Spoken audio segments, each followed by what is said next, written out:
ছেলেরা, যুবকেরা, নওজওয়ানেরা ও আমার রাসূলুল্লাহর উম্মতেরা, শুনো শুনো, কে খলিফাতুল মুসলিমিন, কে আমিরুল মুমিনিন হযরত ওমর ফারুক হুজুরকে আল্লাহ রাসূল জিজ্ঞাসা করলেন, হে উমর, আমি রাসূলুল্লাহ, আমাকে তুমি কতটা ভালোবাসো, কতটা মহব্বত করো?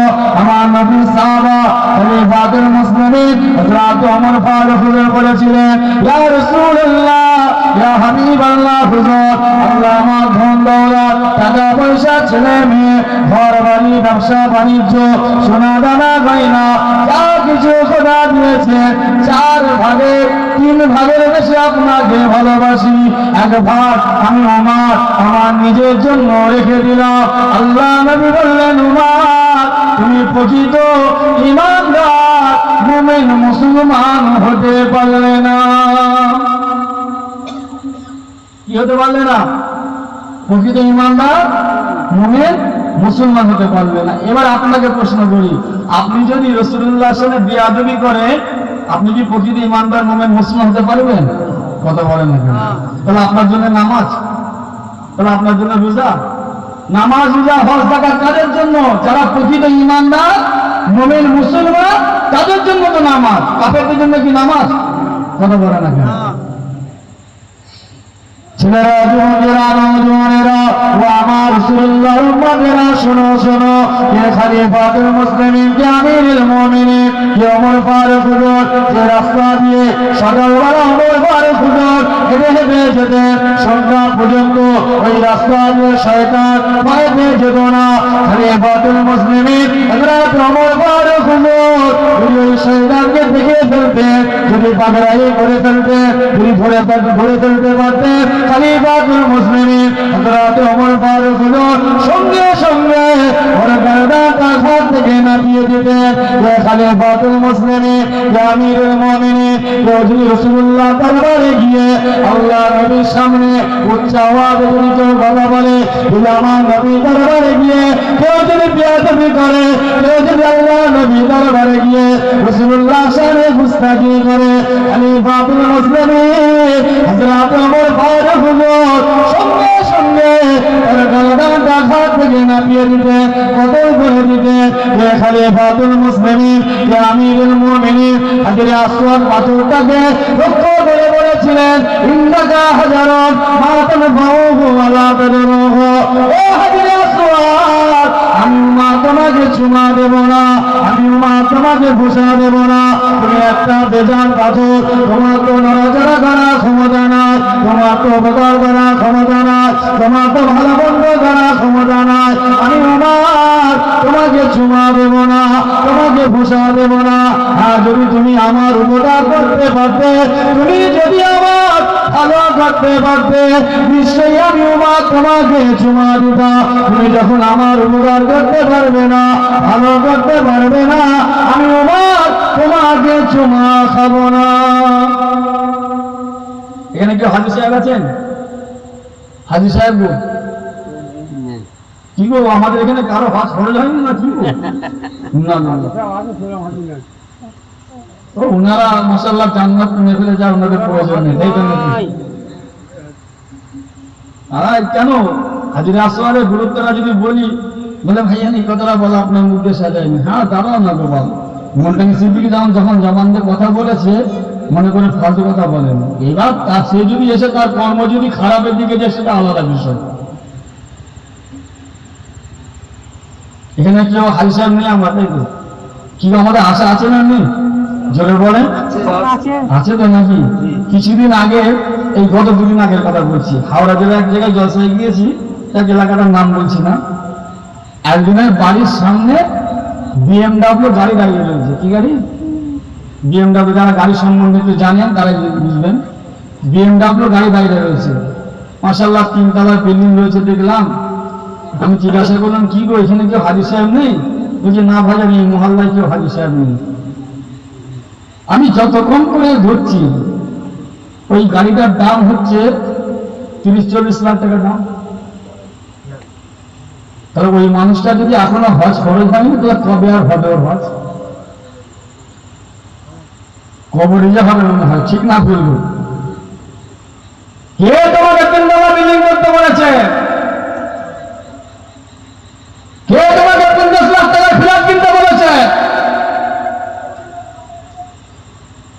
তোমার বিধানটা হুকুমটা আদায় করো। আল্লাহ যখন তোমাকে সাহেবের নিসাব করে দিয়েছে, তোমার জন্য হজ ফরজ হয়ে গেছে, তোমাকে পালন করতেই হবে। যদি না পালন করো, যদি মারা যাও, আল্লাহ তোমাকে উপরে আযাব দেবে, শাস্তি দেবে।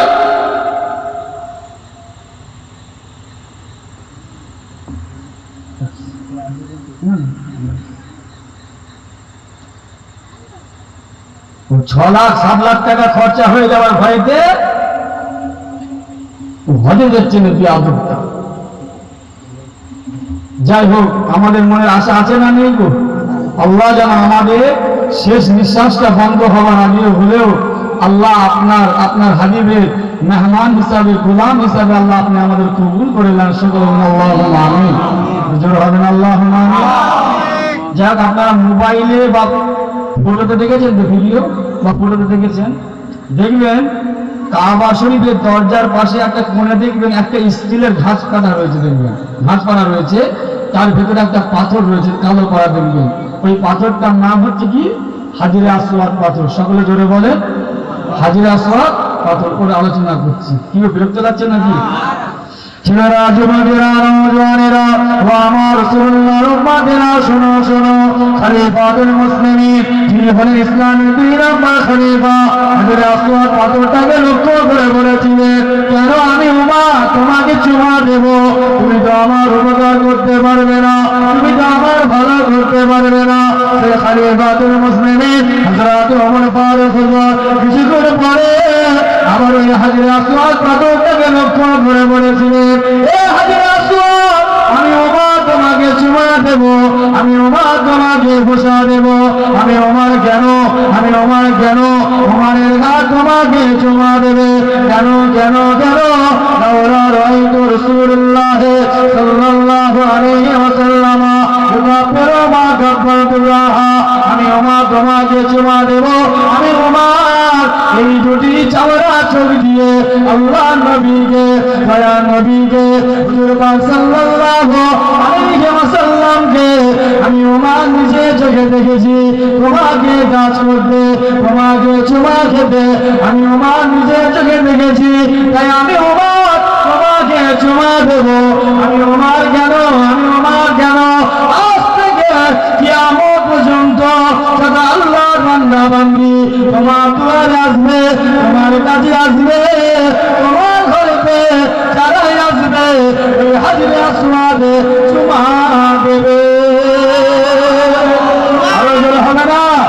এই ছেলেরা, যুবকেরা, আমার রাসূলুল্লাহর উম্মতেরা, এবার হাজিরে আসওয়াদের গুরুত্বটা বলছি শুনে, মাকামটা বলছি শুনে, আল্লাহ আবার ঘোষণা করে দিলে, জানিয়ে দিলেন, ওরে আমার বান্দা বান্দীরা, ওরা যখন আমার ঘর আমার কাবায় আসবে, তোমরা কাবায় এসে তোমরা কাবাকে 7 বার তাওয়াফ করবে, আর ওই 7 বারই হাজিরে আসওয়াদে চুমা দেবে। আল্লাহ পাকের বান্দা বান্দীরা তো কানা থাকবে, খোলা থাকবে, পুরো থাকবে, বনি থাকবে, হাতের পেশেন্ট থাকবে। আল্লাহ রাব্বুল আলামিন যত রকম বিমার দিয়েছে, সব রকমের বিমারি মানুষ আল্লাহ ঘরে মেহমান হবে। আল্লাহ তো সবাইকে চুমা দিতে বলেছে, সবাইকে তো ঘোষা দিতে বলেছে। এ ছেলেরা, যুবকেরা, আমার রাসূলুল্লাহর উম্মতেরা, আমার নবীর মাকাম দেওয়ার শোনো। আল্লাহ আমার নবীকে কত আলা নবী করেছে শোনো। আল্লাহ আমার নবীর সম্মানটা উম্মতে মুহাম্মাদীদের কাছে, আমাদের কাছে কত রক্ষণ করেছে শোনো। আমরা নবীকে দেখিনি, রাসূলুল্লাহ জামানায় ছিলাম না, আল্লাহ নবী যুগেতে ছিলাম না, তাই আমার নবী পাক সাল্লাল্লাহু আলাইহি ওয়াসাল্লাম উম্মতে মুহাম্মাদীদের জন্য, আমাদের জন্য আল্লাহ নবী একটা মিসবাহ রেখে গেলে, একটা মিসবাহ দিয়ে গেলে। আল্লাহ পাক জানিয়ে দিলেন, ওরে আমার বান্দা বান্দীরা, তোরা যদি এসে আমার হাবিবের, আমার নবীর, তোদের আমার বন্ধু তোর মুবারকে যদি একবার তোদের ঠোঁটটা লাগাতে পারে, তোরা যদি এসে রহমাতাল লিল আলামিনের তোর মুবারকে যদি তোদের ঠোঁটটা একবার দিতে পারে, আমি আল্লাহ পাক রব্বুল আলামিন তোদের জিন্দেগানির জীবনের সমস্ত গুনাহগুলিকে মাফ করে দিয়ে, ক্ষমা করে দিয়ে, আমি আল্লাহ পাক তোকে গ্রহণ করে দেব। আরে জোর হবে না সুবহানাল্লাহ। মাশাআল্লাহ এখানে যে কজন বসে রয়েছি কারো মাশাআল্লাহ আমাদের নামাজ কাজা নেই, তাই তো নাকি? কি বলেন, নেই তো নাকি? মাশাআল্লাহ এত মসজিদে ফজরের সময় মুসল্লি হয়, মসজিদ কমিটি বাপেরা চাচারা ভাইরা যারা দায়িত্ব রয়েছে তারা আপনাদের ঘরে যে খুব টেনশনে আছে। যদি ফজরের সময় যদি এত মুসল্লি হয় তাহলে অন্যান্য নামাজ যেহেতু মনে হচ্ছে জায়গায় হবে না, এই তো নাকি? কজন হয় মসজিদে ফজরের সময়? 5 জন না 10 জন? কজন কজন?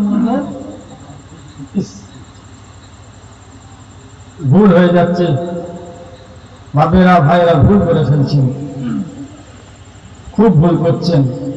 দুনিয়া করেন, দুনিয়াদারি করতে মানা নেই। আল্লাহ প্রতিমা দুনিয়া চাইতে বলেছে আমাদের ঘরে, সেই জন্য ইমাম সাহেব বলে রব্বানা আতিনা ফিদ দুনিয়া, বলে তো নাকি?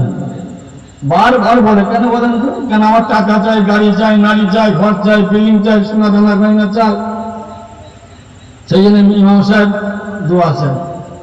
তারপরেও তো দুটো অপশন আছে আমাদের জন্য, রব্বানা আতিনা ফিদ দুনিয়া হাসানাতাও ওয়া ফিল আখিরাতি হাসানাতাও ওয়া কিনা আযাবান নার। আখিরাতের ভালোর জন্য চাইতে হবে, ওয়া কিনা আযাবান নার থেকে পানাহার জন্য দোয়া চাইতে হবে।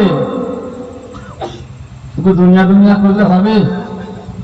শুনে রাখেন যুবক ভাইরা বাপেরা, কেউ যদি এক ওয়াক্ত নামাজ কাজা করে 12 বছর পর থেকে, কি পুরুষ কি মহিলা, আল্লাহ পাক সেই বান্দা বান্দিটাকে 2,88,000 বছর জাহান্নামে দেবে। কত বছর? জোরে বলেন।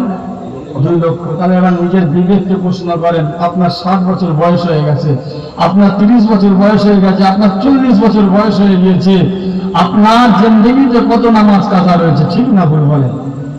আল্লাহ বলছেন, বান্দা আমি আমার হাবিবকে, তোদের নবীকে আমি এত ভালোবাসি, যা আমার নবীর সময় গেছিলিস না তো কি হয়েছে, যদি এসে ঠোঁট মোবারক করে হাজিরে আসওয়াদে চুমা দিতে পারো, আমি আল্লাহ তোর 60 বছরে, 50 বছরে, 30 বছরে গুনাহকে মাফ করে দেবো। একবার জোরে হবে না?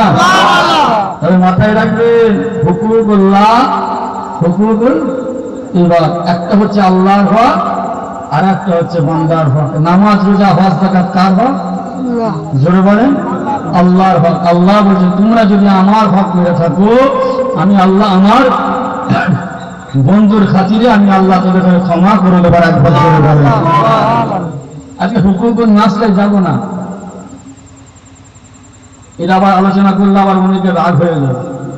রাগ করলেও কিছু করার নেই। যাবা কাউকে খুশি করতে আসেনি, মনে করছেন যে ভাগনা, আপনাদের ভাগনার অস্তিত্বায় ভাগের মধ্যে তেল মেচি জলসা করবে, ও রেখে দিকে যান। এতদিন তো আপনাদের গ্রামে আসেনি, এসেছি কোনোদিন? আল্লাহ আমার রিজিক ব্যবস্থা করে দেয় না। আশা করি ইনশাআল্লাহ মায়ের পেট থেকে আজকের দিন পর্যন্ত আল্লাহ জেনে শুনে ইচ্ছাকৃত হবে এই ঠোঁট দিয়ে হারাম খাইনি। যদি অসৎ ব্যাপারে বা কেউ খাইয়ে দেয় সেটা আলাদা বিষয়, কিন্তু আমার যা 30 বছর বয়স, জেনে শুনে যেদিকে হারাম জেনে গেছি, শিখে গেছি, সেই দিন থেকে আজকের দিন পর্যন্ত ইচ্ছাকৃত হবে এই ঠোঁট দিয়ে হারাম ঢুকে না। আমার বিশ্বাস, আমার ইমান। তাহলে আল্লাহ যখন আমাকে 30 বছর যদি আল্লাহ আমাকে হালাল খাইয়ে রাখে, বাকি যে কতদিন আমার নসিবে রেখেছে হায়াত, ইনশাআল্লাহ আমি আল্লাহর উপরে একই নাকি বিশ্বাস রেখে আল্লাহ হালাল খাওয়াবে। ঠিক না ভুল বলেন? যেটা বোঝাতে চাইছিলাম, হুকুকুন নাস আল্লাহর দরবারে খুবই নিকৃষ্ট। সংক্ষেপে বলছি শুনুন, আল্লাহর দরবারে যত রকম পাপ গুনাহ রয়েছে, সব গুনাহ থেকে আপনি বেঁচে যাবেন। তওবা করলে মাফ পেয়ে যাবেন, হাজির আসওয়াদে চুমা খেলে মাফ পেয়ে যাবেন। কিন্তু হুকুকুন নাস আল্লাহর দরবারে এত নিকৃষ্ট, আল্লাহ বলছেন তুমি যদি হাজী সাহেবের দোহাই দিয়ে যদি মরো, তুমি যদি 5 ওয়াক্ত নামাজের দোহাই দিয়ে যদি মরো, তুমি যদি শুক্রবার জুমার দিনের দোহাই দিয়ে যদি মরো, তুমি যদি কলমা পড়তে পড়তে যদি মরণটাও তোমার হয়ে যায়, তথাপিও আমি আল্লাহ হুকুকুন নাস থেকে তোমাকে মাফ করবো না। শুনছেন? এই হুকুকুন নাস কেন আমরা যেভাবে বড় হচ্ছি, আমরা যেভাবে মানুষের সঙ্গে মিশছি, আমাদের মেন্টালিটি এমন হয়ে গেছে আমরা কারো কাছে ছোট হব না। যত বড় অপরাধী হোক না কেন, যতই অন্যায় করি না কেন, আমরা সীমা চওড়া করে ঘুরছি, তথাপিও আমরা তার কাছে ক্ষমা চাইব না। মনে রাখবেন, আল্লাহ দরবারে কোনো বাহানা দিয়ে দুহাই দিয়ে তুমি হুকুক ও নাস থেকে বাঁচতে পারবে না। তাই ছেলে হয়ে বলছি, ভাই হয়ে বলছি, যখন আপনি কারো কাছে ছোট হতে পারবেন না, কারো কাছে মাপ চাইতে পারবেন না, ক্ষমা চাইতে পারবেন না, যতদিন বেঁচে থাকবেন, হায়াতে থাকবেন, আল্লাহ সৃষ্টিকে মোহাম্মদ রাসূলুল্লাহর উম্মতিদের ঘরে কাঁদাবো না, চোখের পানি ফেলবো না, অত্যাচার জুলুম করবো না, মারধর করবো না, গালিগালাজ করবো না, হক মেরে খাবো না। এই আল্লাহ যতদিন হায়াতে রাখবে আমি আল্লাহর বিধানটাকে প্রাধান্য দেবো। এই ছেলে হয়ে বলছি, ভাই হয়ে বলছি, এই হুকুক নাচ থেকে দূরে থাকবেন। যদি শয়তানের দুকায় করে নফসের খেয়ালে যদি কোনোদিন কিছু অন্যায় করে ফেলেন, যদি ভুল হয়ে থাকে, যাও তাদের কাছে ক্ষমা চাইবে, যাও তাদের ঘরে মাপ চেয়ে নিয়ে যাও। সে যদি তোমাকে ক্ষমা করে দেয়, আমার আল্লাহ বলেন তখন তোমাকে মাফ করে দেবে। একবার জোরে বলেন, আরো জোরে হবে না? কিন্তু তার আগে মাফ হবে বলে মনে হচ্ছে? জোরে বলে না কেন? কিন্তু দেখেন, এক একটা আমরা খোদার দরবার সব ভিলেন হয়ে বসে রয়েছি, ঠিক না ভুল বলে? আমি কাউকে দোষারোপ করছি না। মনে রাখবেন, আপনিও চোর, আমিও চোর। আপনিও মানুষের সঙ্গে খারাপ ব্যবহার করেছেন, আমি মন্তান সিদ্দিকে এত ভালো ভালো কথা বলছি, আমাকে যাওয়ার সময় তো বিয়া দেবী নাম ছেড়ে দেবো? বলে না কেন? আমিও রক্তের মানুষ, আপনিও সে একই মানুষ, ভুল আমাদেরই হয়, মাপ চেয়ে দেবেন তো নাকি? বলেন ইনশাআল্লাহ। ছেলেরা, যুবকেরা, নওজোয়ানেরা ও আমার রাসূলুল্লাহর উম্মতেরা, শোনো শোনো, যে কথাটা বলতে চাইছিলাম, খলিফাতুল মুসলিমিন আমিরুল মুমিনিন হযরত ওমর ফারুক হুজুর কিছুক্ষণ পরে আবার আল্লাহ নবীকে বলেছিলেন, ইয়া রাসূলুল্লাহ, ইয়া হাবিবাল্লাহ, হুজুর, আল্লাহ আমার ধন দৌলত, টাকা পয়সা ছেড়ে নেন, ঘর বাড়ি, ব্যবসা বাণিজ্য, সোনা দানা গয়না, যা কিছু খোদা দিয়েছে সব কিছুর থেকেও বেশি, এমনকি নিজের থেকেও বেশি, ইয়া রাসূলুল্লাহ, আপনাকে বেশি মহব্বত করি, আপনাকে বেশি ভালোবাসি। আল্লাহ নবী বললেন, ওমর, তুমি এবারে প্রকৃত ঈমানদার মুমিন মুসলমান হয়ে গিয়েছে। আরো জোরে হবে না? ছেলেরা, যুবকেরা ও আমার রাসূলুল্লাহর উম্মতেরা, শোনো শোনো, আমার নবী সাহাবারা একদিকে আল্লাহর বিধান পালন করেছিলেন, আল্লাহ পাক যেগুলি হারাম করেছে সেইগুলি বর্জন করে দিয়েছিলেন, আল্লাহ পাক যেগুলি হালাল করেছে সেইগুলি গ্রহণ করতে, নামাজ, রোজা, হজ, যাকাত এইগুলি পালন করতে। দুই নম্বর, আমার নবী সাহাবারা রাসূলুল্লাহকে নিজের থেকেও সব কিছুর থেকেও বেশি আল্লাহ রাসূলকে মহব্বত করেছিলেন। কেননা কুফারে কুরাইশেরা, আবু জেহেল, আবু লাহাব, উতবা, সাইবা দলের লোকেরা আমার নবীকে মারার জন্য চক্রান্ত চালিয়েছে। কুফারে কুরাইশেরা, আবু জেহেল, আবু লাহাব, উতবা, সাইবা দলের লোকেরা আমার নবীকে তারা মারার জন্য বলছে। আর আমার নবীর সাহাবারা কখনো ডান দিক থেকে, কখনো বাম দিক থেকে, কখনো পিছন দিক থেকে, কখনো সামনের দিক থেকে আমার নবীর সাহাবারা সিনাটা পেতে দিয়েছিল। কেননা কুফারে কুরাইশরা যদি আমার নবীকে দূর থেকে পাল্লাম ছুঁড়ে মেরে দেয়, জানি না আমার নবীকে যদি কাফেররা দূর থেকে তীর ছুঁড়ে মেরে দেয়, তাই আমার নবীর সাহাবারা ছেলে মেয়ে, বাবা, স্ত্রী সব কিছু বেশি রাসূলুল্লাহকে বেশি ভালোবাসতে বলেছে। তাই আমার নবীর সাহাবারা সিনাটা পেতে দিয়েছিলেন বলে আল্লাহ পাক রব্বুল আলামিন 10 জন সাহাবা হুজুরকে জিন্দা থাকা অবস্থায়, জীবিত থাকা অবস্থায় আল্লাহ পাক দিনের ঘরে জান্নাতে সার্টিফিকেট দিয়ে দিয়েছে। আরে জোরে হবে না সুবহানাল্লাহ? কয়জন সাহাবা হুজুরকে? 10 জন। আরো সাহাবা হুজুরা জান্নাতি, আর 10 জনকে জিন্দা থাকা অবস্থায়। এই সাহাবারা যে ইয়া রাসূলুল্লাহ আমার জান্নাতি সাহাবারা দেখতে যাও তোমরা, যে ইয়া রাসূলুল্লাহ দেখতে যায়। দেখো আমার আলী ঘুরছে, দেখেছো, যে ইয়া রাসূলুল্লাহ দুনিয়ায় যেমন আমার সঙ্গী হয়ে আছে, সাথী হয়ে আছে, জান্নাতেও আমার সঙ্গী হয়ে সাথী হয়ে থাকবে। আর একবার জোরে বলে আমার আলীকে, উসমানকে দেখছো, আমার আবু বকরকে দেখছো, আমার উমর ফারুককে দেখছো, যে ইয়া রাসূলুল্লাহ দেখছি যে আমার সঙ্গে দুনিয়ায় একসঙ্গে রয়েছে, আল্লাহ দয়া জান্নাতেও আমার সঙ্গী হিসাবে থাকবে। আর একবার জোরে বলে